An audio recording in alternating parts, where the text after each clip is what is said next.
Satyabama Institute of Science and Technology, Chennai and Sriperumbudur. Chennai விருகம்பாக்கத்தில் Venkatesan என்ற வழக்கறிஞர் வீட்டில் வைத்து வெட்டி படுகொலை செய்யப்பட்டுள்ளார். அடுக்குமாடி குடியிருப்பில் 2 நாட்களாக பூட்டியிருந்த வீட்டிலிருந்து துர்நாற்றம் வீசுவதாக அக்கம்பக்கத்தினர் போலீசாரிடம் தெரிவித்தனர். கதவை உடைத்து பார்த்தபோது முகத்தில் வெட்டுக்காயங்களுடன் தலையில் அரிவாள் பாய்ந்த நிலையில் வெங்கடேசன் சடலமாக கிடந்ததாக போலீசார் தெரிவித்தனர். தலைமறைவாக உள்ள அவரது கார் ஓட்டுநர் கார்த்திக்கை தேடி வருவதாகவும் போலீசார் தெரிவித்தனர்.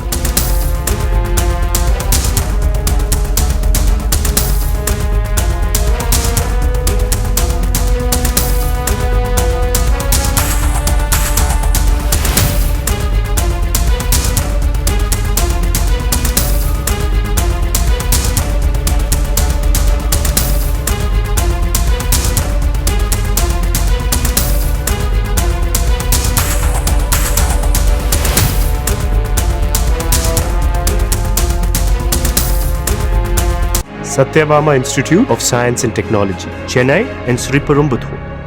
Play Store மற்றும் App Storeல் இருந்து பாலிமர் செயலியை QR கோடு மூலம் பதிவிறக்கம் செய்யுங்கள். செய்திகளை உடனுக்குடன் பெறுங்கள்.